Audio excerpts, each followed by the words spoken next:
Sandra had spent the entire afternoon making everything perfect.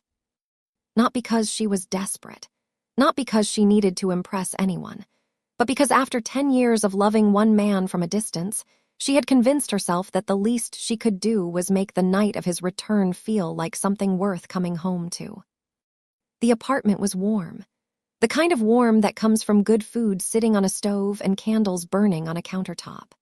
Sandra had cooked everything from scratch, jollof rice the way her mother taught her, grilled salmon with a honey glaze that she had practiced 3 times in the last month alone, and a small chocolate cake she almost didn't make but decided against at the last minute. She was wearing a deep burgundy dress, not too formal, not casual either, just right. Her natural hair was pulled back in a style that framed her face the way she knew Danwoo always loved. Her skin, that smooth, fair brown that caught light easily, was moisturized, glowing, unhurried. She looked like a woman who had not been waiting 10 years. She looked like a woman who simply existed beautifully and happened to be expecting someone. That was the thing about Sandra.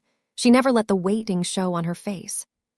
She was 29 years old, a senior financial consultant at a reputable firm in Midtown Manhattan, New York City, one of the most expensive and competitive financial markets in the entire country. She had built her career quietly and efficiently, the same way she did everything else in her life. She was the kind of woman that people in boardrooms respected without fully understanding why, and the kind of woman that strangers on the street glanced at twice, without knowing what exactly pulled their attention. She had a life, a real one, good friends, a career she was proud of, an apartment in Manhattan that she had furnished slowly and intentionally over 6 years until every corner of it felt like her. But underneath all of that, underneath the competence and the composure and the carefully built life, there was Danwoo Kwon. There had always been Danwoo. They met 12 years ago when Sandra was 17 and Danwoo was 19. His family had business ties in New York, and he spent 3 years in the United States during a critical period of his education and early training. They met at a mutual friend's birthday gathering in Brooklyn, a casual thing, paper plates and loud music and people spilling out onto a fire escape. Danwoo stood in the corner of the room looking like he belonged somewhere more important, and Sandra walked past him to get to the kitchen and said without even looking at him, "You look like you're calculating something." He looked at her, blinked, and then said, I'm calculating how long before everyone at this party realizes you're the most interesting person in the room." She rolled her eyes so hard she almost lost her balance, but she laughed. That was where it started. That laugh in a Brooklyn apartment with cheap decorations on the walls and somebody's playlist switching between reggaeton and R&B. They spent 3 years building something real, something that didn't have a label for a long time because it didn't need one. They were just Danwoo and Sandra. They walked through Central Park in the winter and argued about the best pizza spots in Manhattan and sat in his car outside her building for hours after dates because neither of them wanted to say goodnight. He met her mother. She met 2 of his cousins. It was quiet and deep and completely theirs. And then Danwoo's father called him back to Seoul. Not for a vacation, not for a brief family visit. His father, the head of the Kwon organization, one of the most powerful and privately held Korean business dynasties in existence, was facing an internal crisis. A fracture within the organization that threatened to split everything the family had built across 3 generations. He needed Danwoo, his heir, his most capable son. Danwoo came to Sandra the night before his flight. He sat across from her in this very apartment. It was smaller back then, a different unit on a lower floor, but it was hers and she had made it warm the same way she always did, and he told her the truth. That he had to go. That he did not know exactly how long it would take. That the situation was serious and he could not walk away from his family. Sandra listened. She did not cry. She was 22 years old and she understood what family responsibility meant. Then he asked her something. He held both of her hands across the table, and he looked at her the way he looked at her when he wasn't performing anything for anyone, just raw and honest, and he said, "Wait for me. I know it's not fair to ask, but wait for me, Sandra." She looked at him for a long time. Then she said, "Don't make me regret it." He promised he wouldn't. That was 7 years ago. For the first 3 years, they maintained everything. Calls, video chats, emails when the time zones made calls impossible. Danwoo flew back to New York twice, once for 5 days, once for 3, and both times he was present and warm and completely hers. He brought her a bracelet from Seoul on the first trip and a handmade journal on the second, and he sat in her apartment and ate her cooking and slept beside her like a man who was home. During those years, Sandra turned down 2 relationships. One was a man she met through a colleague, a kind, successful man named Andre who asked her to dinner 4 times before she finally told him she was emotionally unavailable. The other was a man in San Francisco who flew her out to California twice and showed her a life she could have had. Good life, beautiful apartment in Nob Hill, solid future. She came home both times and thought about Danwoo and chose the waiting. After the 3rd year, the calls started to slow. Not dramatically, not all at once, just gradually. A week would pass between conversations instead of 2 days, then 2 weeks. Danwoo would apologize and explain that things in the organization were escalating, that his father's health was dipping and the pressure on him was enormous, that he was managing 40 things at once and he was sorry. He was always sorry, and Sandra always said it was fine, because it always was fine. Until it wasn't. 8 months ago, Danwoo went completely silent. No calls, no texts, no emails, nothing. Sandra sent him 3 messages across the first 2 weeks. Casual ones, not desperate, not dramatic, just checking in the way you check in on someone you love. She got no response. She told herself he was in the middle of something. She told herself the organization was in crisis again. She told herself there was a reasonable explanation. She kept waiting. And then tonight, this very night, with the food still warm on the stove, and the candles burning, and the burgundy dress, and the hair she did herself 3 times before she was satisfied, Sandra got a call from a mutual contact named Jerome, a man who moved between New York and Seoul in business circles and knew both of them peripherally.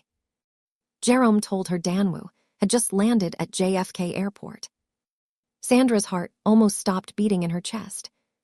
She looked around her apartment, at the table she had set, at the food, at the small card she had written nothing dramatic, just "Welcome home" in her handwriting because she thought it was better than silence. She breathed, she smiled, the first real smile in months.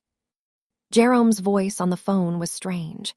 There was something sitting underneath his words that she didn't catch because she was too focused on the smile spreading across her face. She thanked him, she hung up. She went to the bathroom mirror and checked her lipstick. Then her phone buzzed on the counter. A notification. From a New York social page she followed mostly for real estate listings and city news. She tapped it without thinking. A photo loaded. Danwoo, tall, commanding, moving through the arrivals terminal at JFK with that particular stride he had like the floor owed him something. Dark coat, eyes forward, looking exactly like the man she had been loving across 7 years of distance. And beside him, a woman. Korean, beautiful, elegant in that understated way that speaks of old money and careful grooming. Her hand was resting in the crook of his arm, not casually, the way you hold on to someone when they belong to you. The caption beneath the photo read, "Korean business mogul Danwoo Kwon touches down in New York with a mystery woman." Sandra stood in her bathroom, holding her phone. The candles were still burning in the living room. The food on the stove was still warm. The card that said, "Welcome home," was still sitting on the table she had set for 2 people. And Sandra stood there in her burgundy dress with her hair done perfectly and her heart doing something that didn't have a name yet, something between devastation and a cold, quiet fury, staring at a photo she found out about from a gossip page. Not from Danwoo. A gossip page. She set her phone face down on the bathroom counter. She looked at herself in the mirror for a very long time. And the woman looking back at her had eyes that were completely dry. Sandra spent 10 years holding on to a man who just walked off a plane with someone else on his arm. 10 years. And she found out through a gossip page. Now be honest, would you have waited that long? I really want to hear you out on this. Please answer in the comment. I will be waiting in the comment. Also, go ahead and like the video. And if you're not subscribed yet, please go ahead and do so that you won't be missing good stories like this. Now, let's continue. Sandra did not fall apart that night. She blew out the candles herself. She put the food in containers and stacked them neatly in her refrigerator. She washed the dishes she had used while cooking, dried them, and put them back in the cabinet. She folded the tablecloth. She put the card, the one that said "Welcome Home" in her own handwriting, into the small drawer beside her bed without tearing it up, without throwing it across the room, without crying over it. She was not performing calm. She actually felt it. The kind of calm that comes when something you were afraid of for years finally happens and your body just settles. Like a storm that spent so long building that when it finally hit, it was almost a relief. She got into bed. She stared at the ceiling for a while, and then she fell asleep. The next morning she got up, made coffee, went for a run along the East River, showered, dressed in a sharp navy blazer and tailored trousers, and went to work. She did not contact Danwoo. She decided she was going to wait, not with hope this time, not with longing, but with her eyes open. She was going to see what he did next. She was going to see whether this man who had asked her to wait for him had the decency to explain himself. Day 1 passed, nothing from Danwoo. Day 2, nothing. Day 3, her colleague Priya, who worked 2 floors above Sandra at the firm and had a particular talent for finding information nobody asked her to find, sent Sandra a screenshot over text with a message that just said, "Is this who I think it is?" The screenshot was from a social account that covered New York's business and social elite. A photo from a private dinner in Greenwich, Connecticut, hosted at the estate of one of New York's most prominent old money investment families. It was the kind of dinner that you only heard about if you were already in a certain room. Danwoo was in the photo, seated, composed, looking like he belonged at the head of every important table in the world because in most of the rooms he entered, he did. And beside him, the same woman from the airport photo. The caption identified her this time. Seo-yoon Lim, daughter of the Lim industrial family out of Seoul, described in the caption as Danwoo Kwon's close companion. Sandra read the words, "close companion," 3 times. She set her phone on her desk and went back to the financial report she was drafting for a client portfolio review. She finished the report. She sent it to her director. She got up and walked to the lobby cafe downstairs to get her second coffee of the morning. And she walked directly into Danwoo Kwon. He was in the lobby, standing near the elevator bank with a man Sandra didn't recognize, someone from a firm on the floor above hers, based on the visitor badge. They appeared to be wrapping up a conversation. Danwoo's back was initially to her, and then he turned. He saw her. The man he was speaking with said something that Danwoo didn't seem to hear anymore. Because Danwoo was looking at Sandra the way you look at something that stops you mid-thought. Sandra walked toward the cafe counter and ordered her coffee without breaking her stride. She was not going to make a scene. She was not going to give the lobby of her workplace the satisfaction of a dramatic moment. But Danwoo crossed the floor to where she was standing. He said her name, Sandra. It came out the way it always came out from him, like it was the only word in the sentence that mattered. Low, certain, like her name was something he kept somewhere safe and said carefully. She turned to look at him, and for about 4 seconds, the entire lobby of the building in Midtown Manhattan might as well have been empty. He looked at her, she looked at him, and Sandra asked him one question. She didn't raise her voice. She didn't let anything show on her face.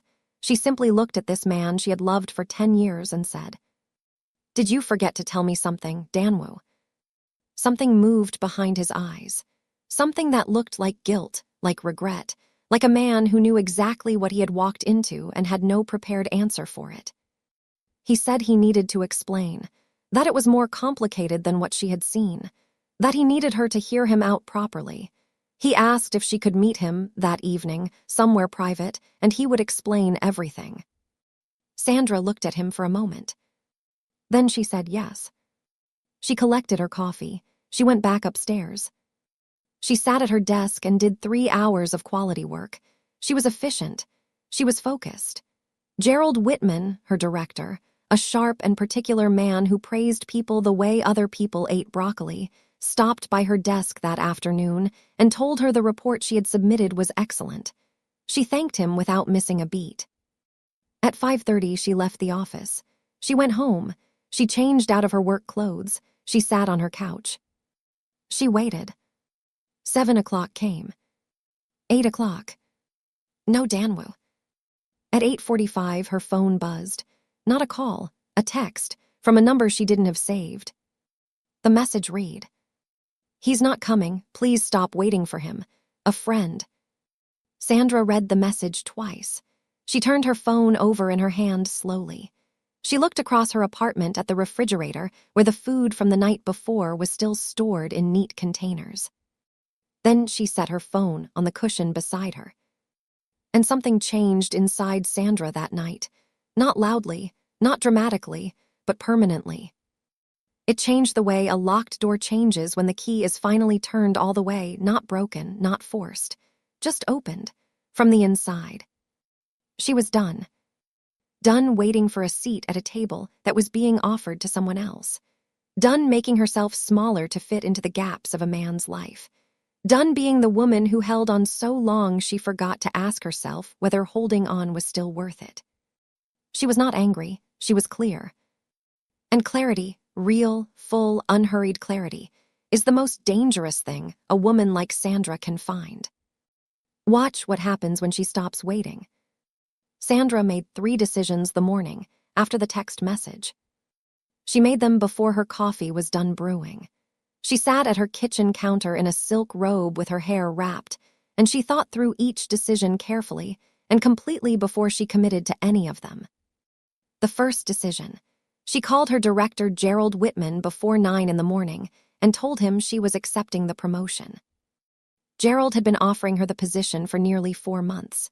Senior portfolio lead, overseeing a major client account headquartered in Beverly Hills, Los Angeles.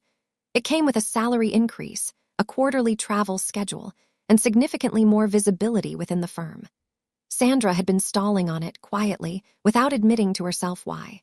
The role would require her to be in Los Angeles regularly.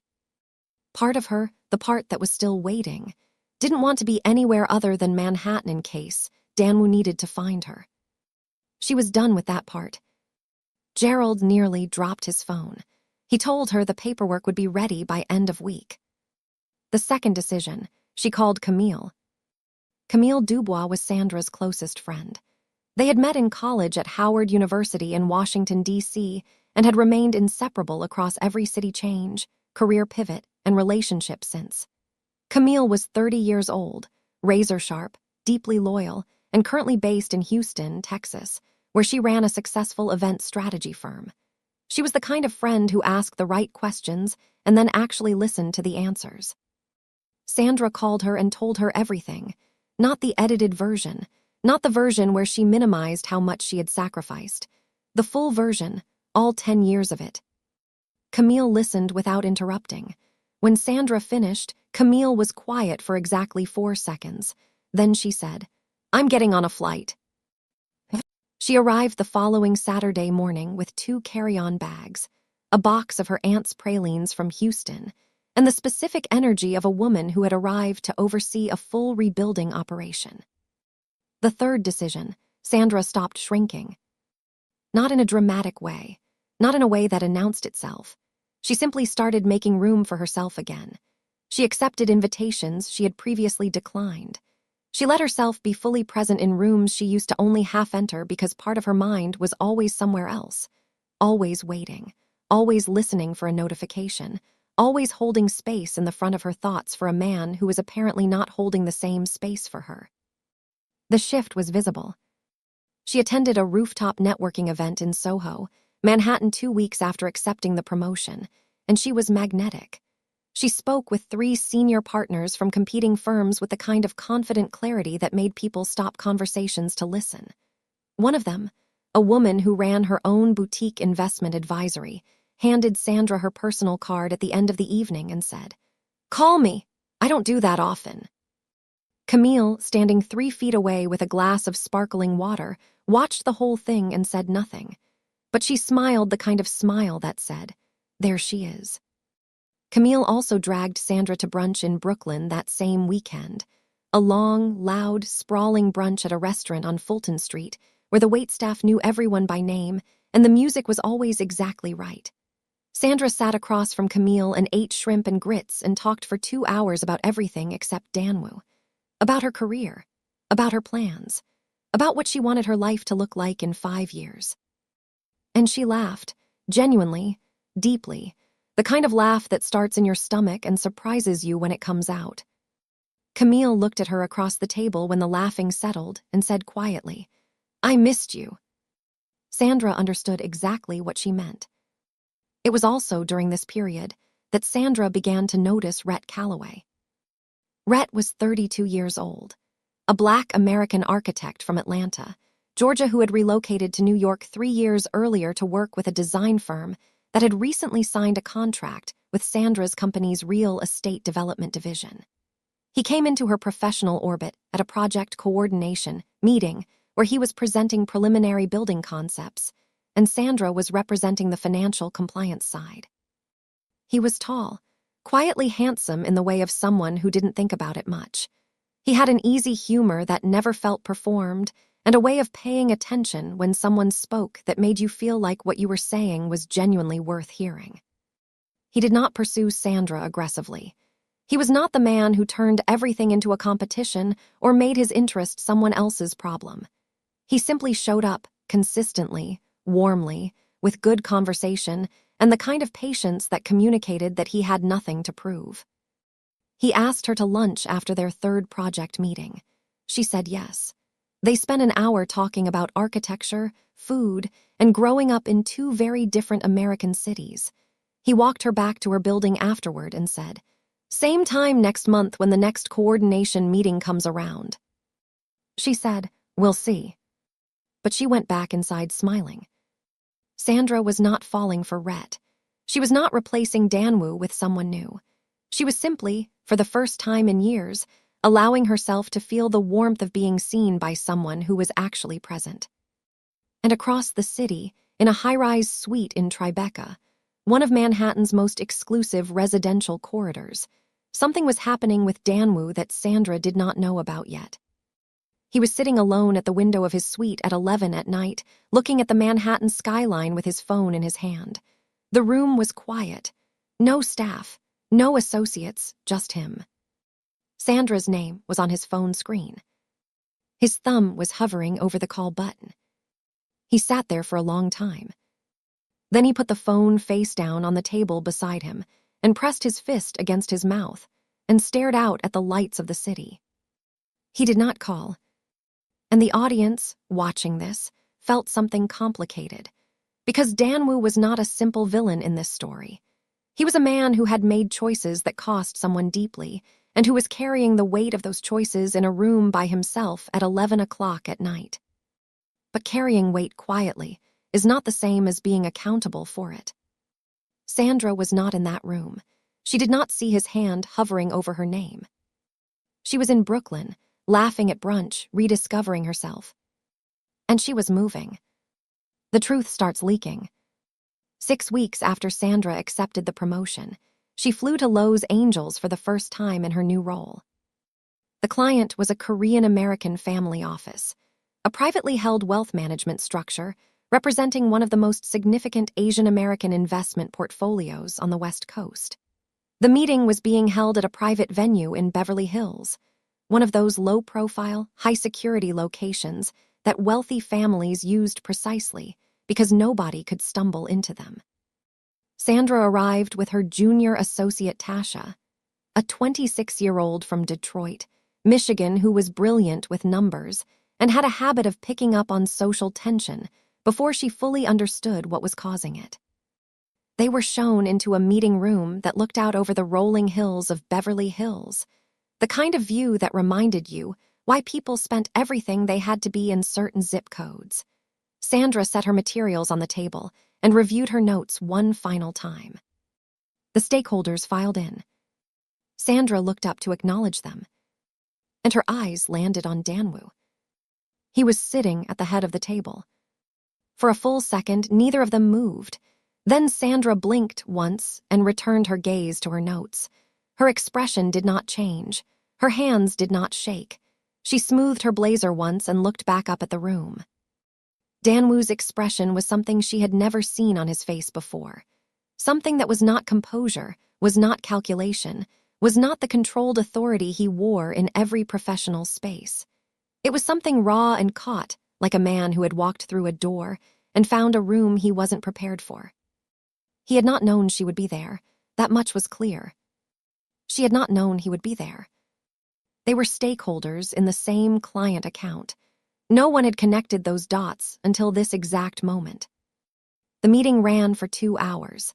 Sandra delivered her portion with precision and intelligence. She fielded 3 technical questions from other stakeholders without hesitation.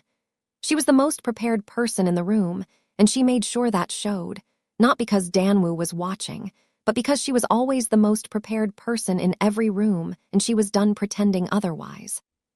Tasha sat beside her and did her job, and also spent significant energy glancing between Sandra and the man at the head of the table, with the expression of someone watching a documentary they hadn't realized they were a participant in.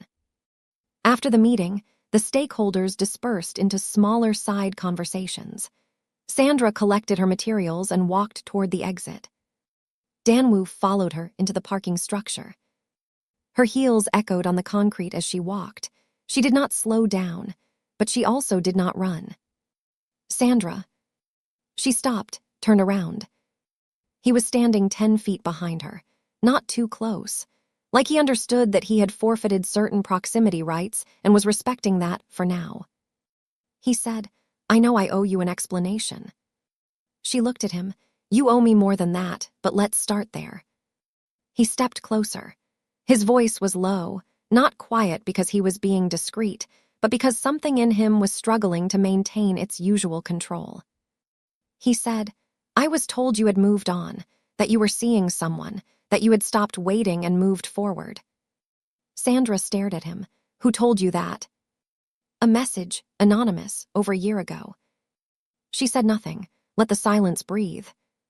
"I believed it," he said, and then quieter. "Maybe I was looking for a reason not to be afraid of losing you, and someone handed me one."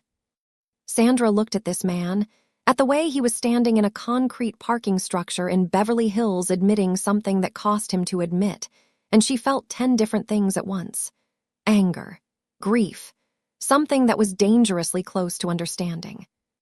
She said, "You should have called me, Danwoo, message or no message. You should have picked up the phone."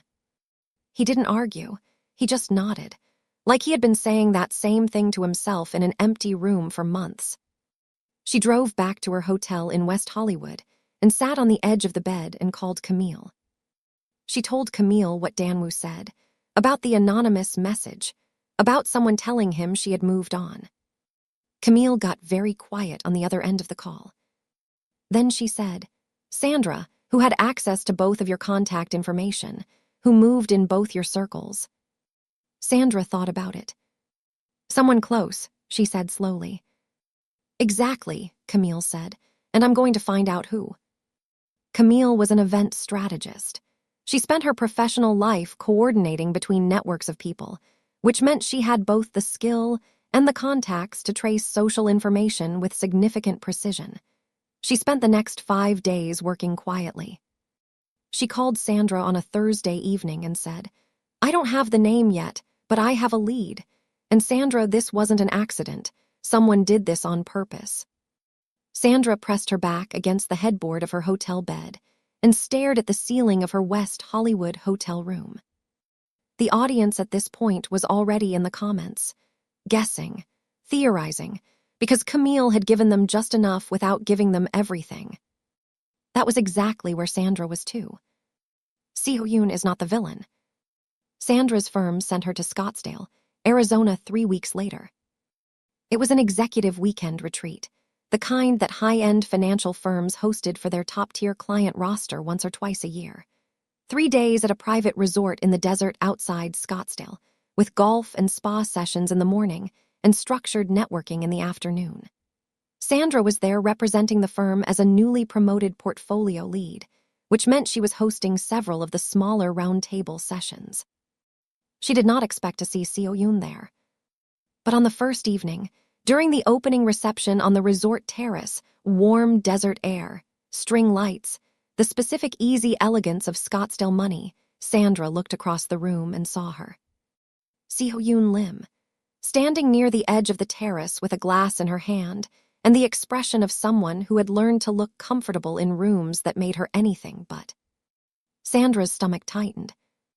She held herself still and made a decision. She would be professional. She would not make anything awkward. She did not know this woman's full story. She was not going to project. She kept her distance that first evening. But on the second morning, the retreat organizers placed them in the same small group session, a round table of 8 people discussing cross-border investment challenges. Sandra facilitated. Seo-yoon was one of the participants, representing her family's investment arm. They were professional, measured. They did not acknowledge that they knew who the other was. The session ran for 90 minutes. Seo-yoon was sharp. Her contributions were intelligent and well-considered, and Sandra noted privately, with a fairness she was proud of, that the woman was more capable than most people in the room gave her credit for. After the session ended and the group dispersed, Sandra stayed to collect her notes.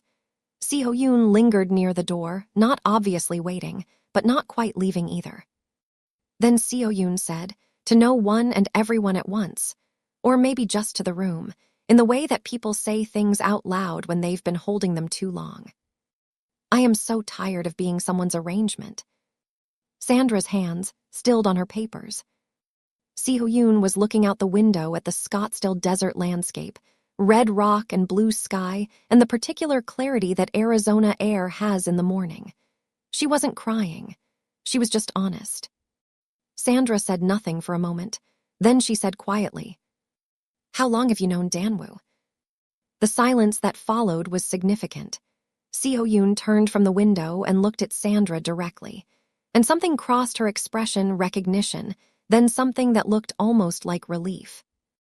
She said, "You're Sandra." It was not a question. Sandra looked back at her steadily.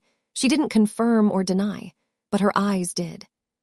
Seo-yoon let out a long breath. She crossed her arms over her chest, not defensively, protectively, like she was holding herself together while she said something that mattered. My father introduced us 18 months ago. It was framed as a business meeting that turned into a social introduction. He had been planning it for much longer than that. There is a merger between the Lim family assets and the Kwon organization, and my father decided that a personal connection between Danwoo and me would make that merger more stable, more permanent. Sandra listened without moving. I was not asked whether I wanted this, Seo-yoon continued. I was told, and I am my father's only daughter, and the business is everything he built his life around, and I love him even when he is wrong. So I agreed. She paused. Danwoo was not unkind to me. He was respectful, he was never inappropriate. But he was also somewhere else, always. Even in the same room, he was somewhere else. Sandra felt something move in her chest that she couldn't name. He talked about you, Seo-yoon said. Her voice was quieter now.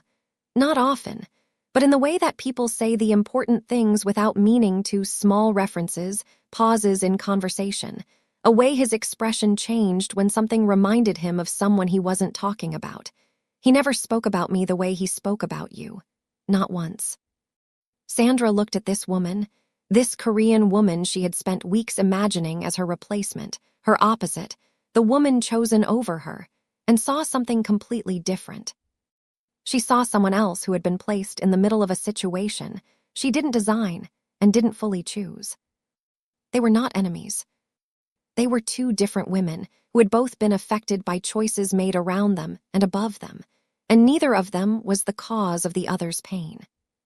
Sandra said, I'm sorry that was done to you. Seo-yoon looked slightly surprised, like she hadn't expected that. I'm sorry for what was done to you as well. They stood in that room for a quiet moment, not as rivals, not as friends exactly, but as two people who had come to an honest understanding in the desert air of Scottsdale, Arizona. Then Seo-yoon said, "The message that Dan-woo received, the one telling him you had moved on, I think I know who sent it." Sandra went very still. There is someone in Dan-woo's inner circle who stood to benefit significantly from this arrangement going forward. Someone who would lose something important if Dan-woo had stayed connected to you. I heard a conversation I was not supposed to hear, months ago. I did not fully understand it at the time, but now, given everything you've just confirmed for me, I believe I do. Sandra looked at her. "Who?" she asked. Seo-yoon said a name. "Kevin Ma." Sandra sat with that name for a long time after Seo-yoon said it. Kevin Ma, 34 years old. Dan-woo's personal coordinator and one of the most trusted people in his inner circle for the past 8 years. A Korean-American man who had grown up between Los Angeles and Seoul, who spoke both English and Korean with equal fluency, and who had always presented himself as fiercely loyal to Dan-woo. Sandra knew Kevin, not closely, but enough. She had seen him at social gatherings over the years. She had exchanged pleasantries with him at the 2 dinners Dan-woo brought her to when he was in New York. He had always been cordial to her, professional, warm enough not to be suspicious. She flew back to Manhattan and called Camille from the car on the way from JFK. Camille had already been building her trail. When Sandra told her the name Kevin Ma, Camille went quiet for 3 seconds and then said, "That matches where my information was pointing. I just didn't have the name tied to it yet." Together, they started putting the pieces together methodically. What emerged over the following days was a picture that Sandra had to sit with very carefully, because it was infuriating and precise in equal measure. Kevin Ma's family had a long-standing but quietly maintained financial relationship with the Lim family, Seo-yoon's family. The connection was through a secondary investment vehicle that both families had stakes in, a private equity structure, based in Seoul that held assets across Asia, and had partial exposure to the American market through a fund housed in San Francisco. The value of that fund, and the Ma family's position in it, was directly tied to the strength of the Lim-Kwon business merger. If the merger went through cleanly, and the Kwon organization maintained a strong alliance with the Lim family, the fund's value increased significantly. Kevin's family stood to gain a considerable amount from that outcome. If Dan-woo had stayed committed to Sandra, a woman with no connection to the Korean business networks, no family alliance to offer, no merger to support, there was a real possibility that Dan-woo would have resisted or delayed the arrangement his father was pushing. Dan-woo had resisted his father before. He was not a man who did things purely because he was told to. Kevin knew this. He had watched Dan-woo for 8 years. He knew exactly how much Sandra mattered to him. He knew that Sandra was the variable that could disrupt everything. So he removed the variable. The anonymous message Dan-woo received, sent from a burner account through a platform Dan-woo used for private communications, told him that Sandra had quietly moved on, that she had been spending time with someone new, that she had stopped wearing the bracelet he gave her, that she seemed lighter and happier than she had been in years, and it seemed like she was letting go. Dan-woo had received it during one of the most vulnerable periods of his time in Seoul, when his father's health was deteriorating and the pressure of the organization was heaviest. He was exhausted and stretched and afraid of things he would not say out loud to anyone.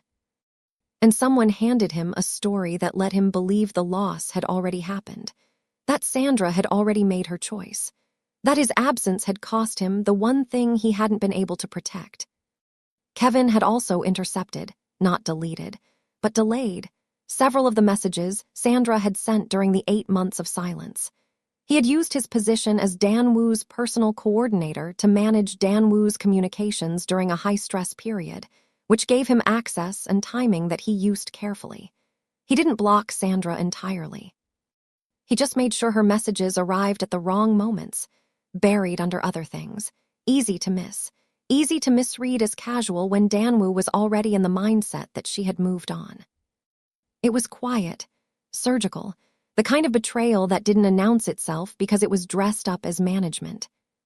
Camille pulled documentation through her network, screenshots, timestamps, digital footprints that told the story clearly when you laid them out in order. She was not a detective, but she was extremely good at connecting networks of information, and she did it with the focus of someone who was personally offended on behalf of her best friend. She packaged everything neatly and sent it to Sandra on a Tuesday night. Sandra sat at her kitchen counter in her Manhattan apartment and read through everything slowly. Once, then again. She thought about the 10 years, the relationships she had turned down, the cities she had stayed away from, the San Francisco man, the promotion she had delayed, the version of herself she had kept on hold, not because she was weak, but because she had made a commitment to something she believed in.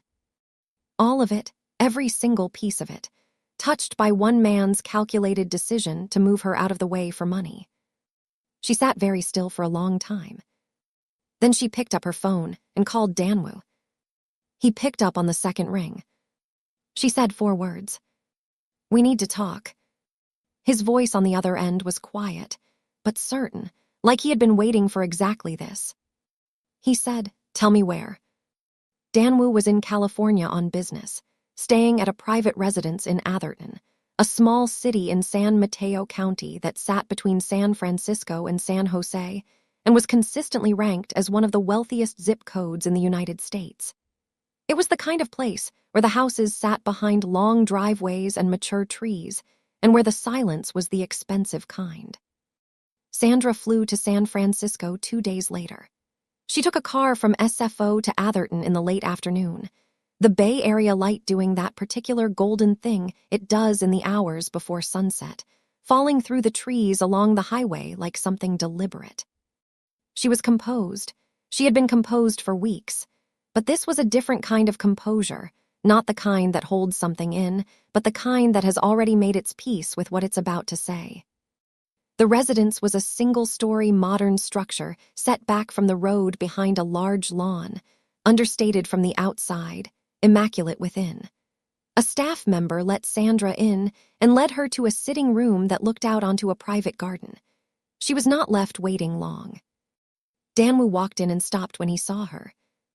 She was sitting with her bag on the seat beside her and her hands resting in her lap, perfectly still, perfectly present. She had dressed simply. Dark trousers, a cream blouse, her natural hair loose around her shoulders. She looked like herself, which he would later tell her was the most undoing thing about seeing her that evening. He sat down across from her. She opened her bag and took out the documents Camille had compiled. She laid them on the low table between them, not dramatically, not as a performance, but with the same methodical confidence she brought to every client meeting. She was going to present what she had the way she presented financial findings, clearly, chronologically, and without unnecessary theater. She walked him through everything. Kevin's family's stake in the Lim Fund, the financial structure that tied the Ma family's gains to the Limquan merger, the burner account, the timeline of the anonymous message against the timeline of Danwoo's behavior changes, the intercepted messages, the digital trail that Camille had helped piece together. She spoke for 22 minutes without interruption. Danwoo listened to every word. He did not interrupt. He did not reach for the documents. He sat forward with his elbows on his knees and his hands loosely clasped, and he looked at Sandra, not at the papers, at Sandra, and listened. And with every piece of information she laid out, his face changed. Not dramatically. Danwoo was not a man given to dramatic expression, but Sandra knew his face. She had known his face for 12 years, and she watched the composure that made him formidable in every boardroom and business setting, the composure that his associates feared and his opponents misjudged, come apart, layer by layer, quietly. By the time she finished speaking, the room was very still. Danwoo sat back slowly. He pressed his fingers together. He looked at the documents on the table for a long moment. Then he looked up at her. He said, "Kevin." Not a question, a recognition. Sandra said nothing. He said, "I trusted him with everything. He knew every part of my life for 8 years." "I know," Sandra said. The silence stretched. Then Danwoo said, "I should have called you anyway, message or no message. Even if I believed you had moved on, I should have called. I should have heard it from you.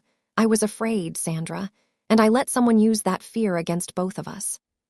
Sandra looked at him steadily. She was not going to rush this. She was not going to tell him it was fine. It was not fine. But she was also not going to pretend that she didn't hear the honesty in what he was saying. She said, "Tell me your side, all of it." He did.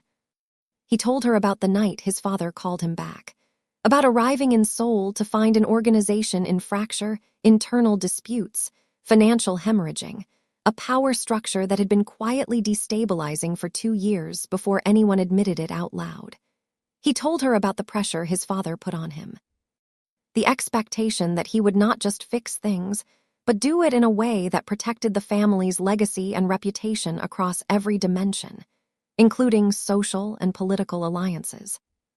He told her about the conversation with his father regarding Seo Yoon, how it was not a request but a structural expectation wrapped in family loyalty, and how he had resisted it for months because of Sandra.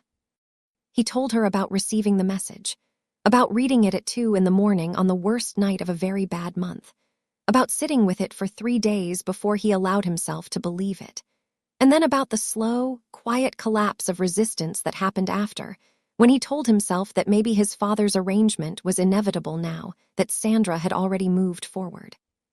He told her about the night he was in Tribeca with her name on his phone and his thumb over the call button. Sandra listened to all of it without a word. When he finished, the garden outside the window was blue with early evening, and the room was lit by the soft overhead light. Sandra said, "You spent 10 years making me feel like I wasn't worth a phone call, and I spent 10 years proving to myself that I was." She let that sit. "The question is, what are you going to do with that?" Danwoo stood up. He crossed the room and stood in front of her, not too close, not asking for anything, just present. More present than she had seen him be in years, maybe ever. He said, "I'm going to fix it, all of it, starting with Kevin." His voice was not loud, but there was something underneath it that Sandra recognized, the particular quality of a man who had made a real decision, not a performance, not a promise designed to get something, a decision. She looked at him for a long time. Then she stood up, picked up her bag, and said, "I'm staying at a hotel in San Francisco tonight. You know how to reach me." She walked out of that house in Atherton and got back into the car and watched the Bay Area evening passing outside the window all the way back to the city. And for the first time in a very long time, she felt something that wasn't waiting and wasn't grief, and wasn't the heavy stillness of a woman holding herself in place. She felt like herself. Danwoo moved on Kevin within 72 hours. He did it the way that powerful men do things when they are truly serious, not with noise, not with theater, but with absolute precision. He called Kevin into a private meeting at the Tribeca suite the morning after Sandra left Atherton. He did not tell Kevin what he knew in advance. He did not give him time to prepare.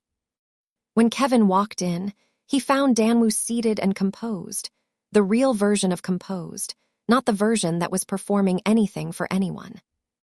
Danwoo laid the documentation on the table. Kevin looked at it, and the thing about a man who has been living inside a carefully constructed lie for a long time is that when the structure collapses, it collapses completely. Kevin's face changed in a way that confirmed everything before he said a single word. He tried to explain, then he tried to minimize. He said the merger was important. He said he did it for the organization. He said Danwoo needed to focus, and Sandra was a distraction from what truly mattered. Danwoo listened to all of it. Then he told Kevin 3 things. First, his position within the organization was terminated, effective immediately. Every access, every credential, every connection gone. Second, the details of what Kevin had done would be shared with the relevant parties in their business network, not as a public announcement, not as a spectacle, but as a factual disclosure to anyone who needed to know. In business circles like theirs, that was sufficient. Reputation was currency, and Kevin had just declared bankruptcy. Third, if Kevin ever attempted to insert himself into any matter involving Sandra or anyone connected to her, The consequences would be significant and immediate. Kevin left the room. Danwoo sat quietly for a while afterward, not with satisfaction, but with the specific gravity of a man who has just dismantled something he built with his own trust. 8 years. Kevin had been there for 8 years, and he had used every one of those years to position himself close enough to cause this level of damage. It was a lesson Danwoo would not need to be taught twice. The business arrangement with the Lim family was the next matter. Danwoo had a long and difficult conversation with his father. The narrator describes it as the most honest conversation the Kwon family had in a generation. Danwoo's father was not a soft man. He was the kind of man who had built an empire by making decisions that served the whole above the individual.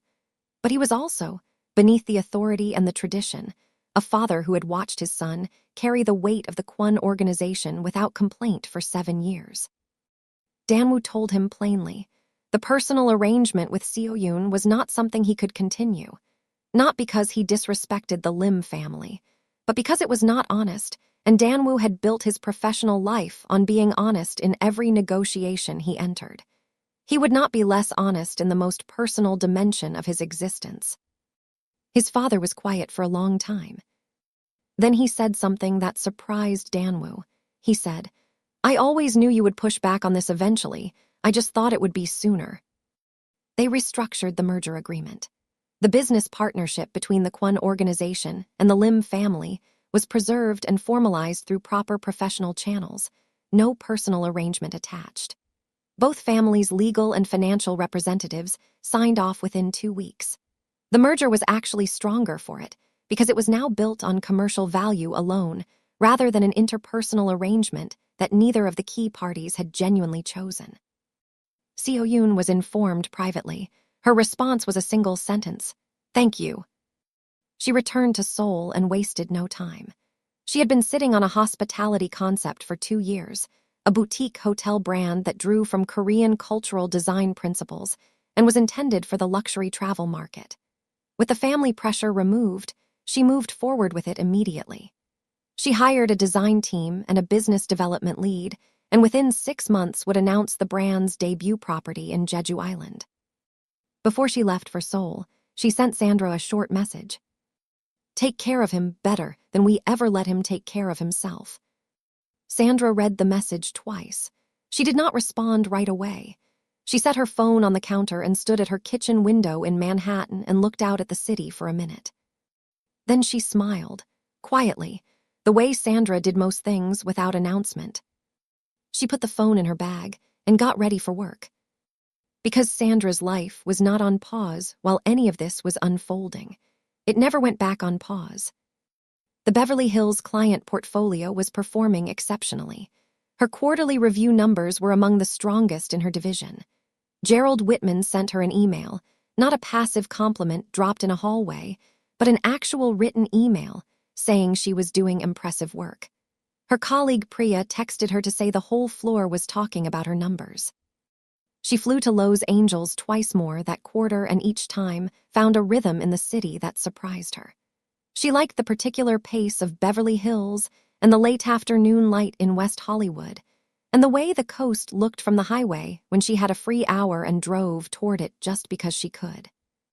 Camille flew up from Houston for a long weekend in Manhattan, and they went to Chelsea and ate at a restaurant that required a 2-month reservation, and stayed at the table for 3 hours talking about nothing important and everything that mattered. And Rhett, warm, consistent, unhurried Rhett, remained a presence in Sandra's professional orbit that was also becoming something else. Something steady. He never pushed. He never demanded.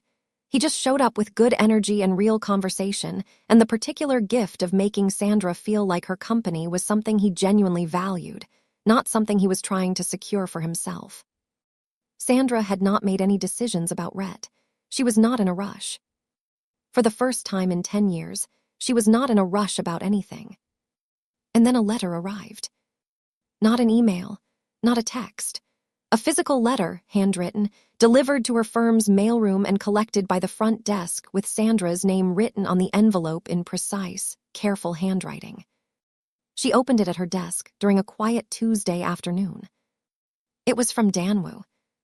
He did not begin with an apology.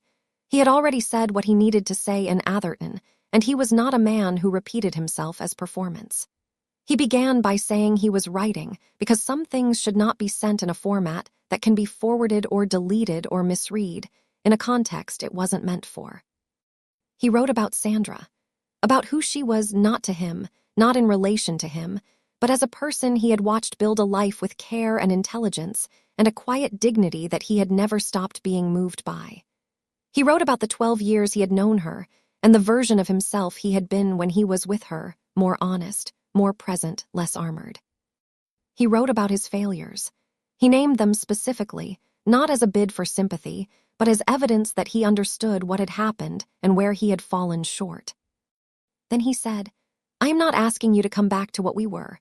What we were is gone and it deserved to go, because it was built on waiting and distance and a faith that I did not honor the way it deserved. I am asking you for something different. I am asking for the chance to show you something new, something built differently, with both of us present this time. I know that is not a small thing to ask. I understand if you have moved too far forward to look back in any direction. But I needed you to know that what I want, if you will allow it, is you. Not because of history, because of who you are right now." He ended the letter with a single line.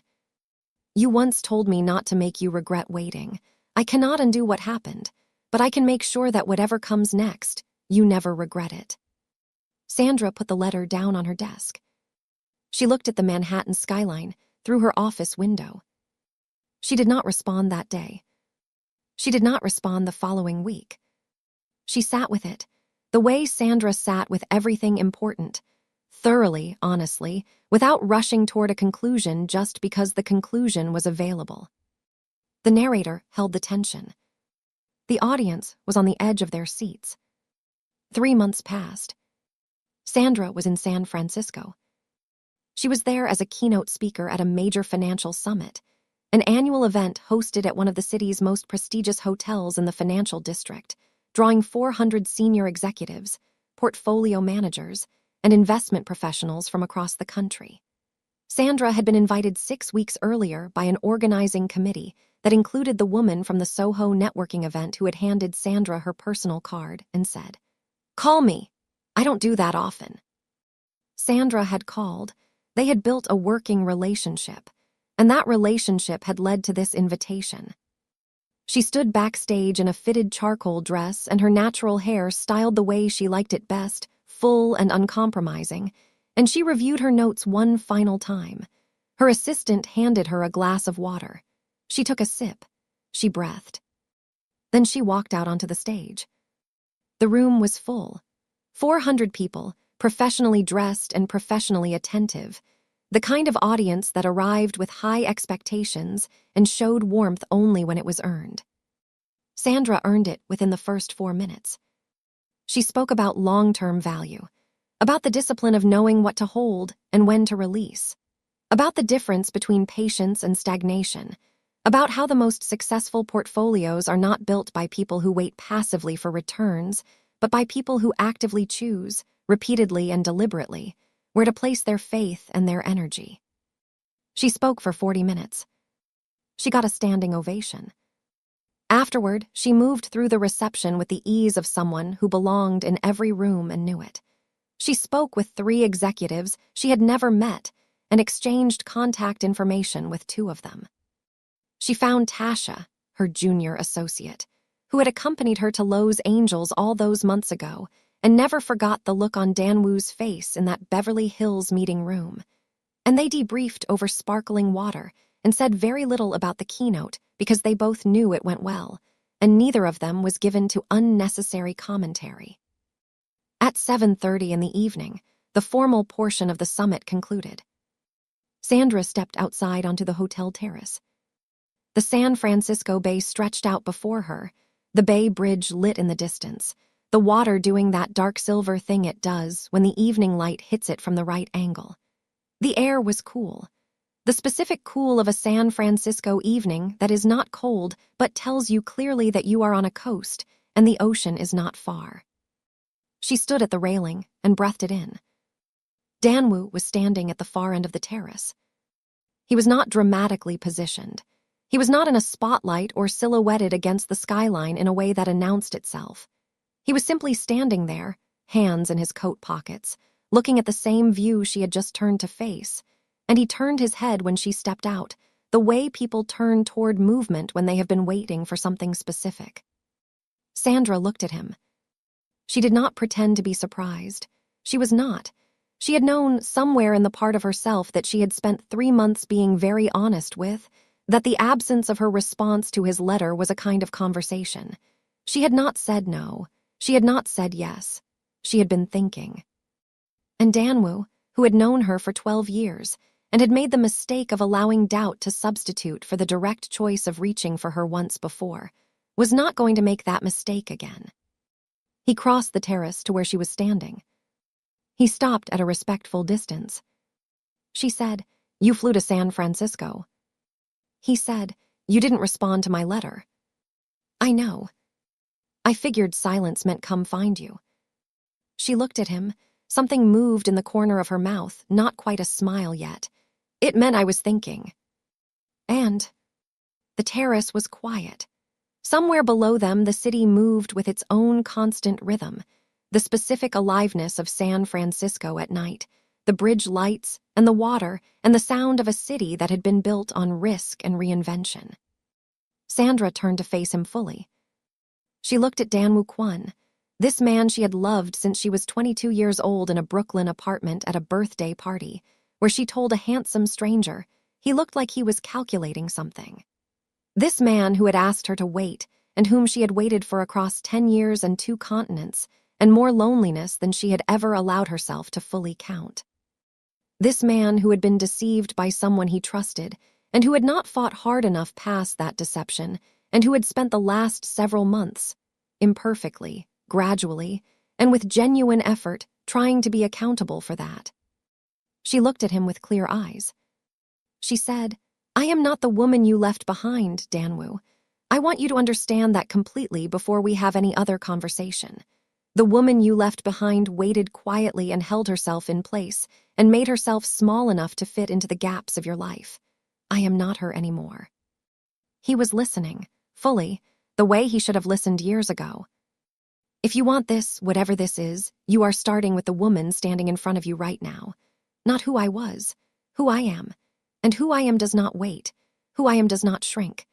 Who I am is building a life that is full and real and entirely hers, and anyone who wants to be part of it has to be willing to show up for all of it, not the convenient parts, not the parts that fit around other commitments. All of it." She held his gaze. "Can you do that?" Danwoo looked at her for a long moment. And then he said something that Sandra did not expect, not because it was elaborate, but because it was the simplest and most honest thing he had said to her in 12 years. "Honestly, I don't know yet. I know who I want to be for you. I know what I should have been. I know what I'm committed to becoming. But I won't stand here and tell you I've already arrived somewhere I'm still walking toward. What I can tell you is that I'm walking, and I'm not going to stop." Sandra absorbed that. She thought about what he had just said, the absence of performance in it, the willingness to admit incompleteness rather than dress up a polished promise.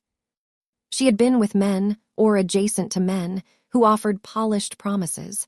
She knew what those felt like. They felt like contracts written in water. This felt like something solid. She said, "Then walk." She turned back to face the bay for a moment. Then she turned back to him and said, "There's a restaurant in Nob Hill that Camille told me I had to try while I was here. I was going to go alone. You can come if you want." He said, "I want." They walked off that terrace together, not with their hands intertwined yet, not with everything resolved, not with a ribbon tied around the complexity of 12 years and 10 of them spent waiting. They walked off that terrace as two people who had been through something real and come out the other side of it with a cleaner and more honest version of what they were to each other. And that, the narrator told the audience, was actually better than the fairy tale. Because the fairy tale would have given Sandra a man who showed up perfectly and said all the right things without cost. And Sandra did not need a fairy tale.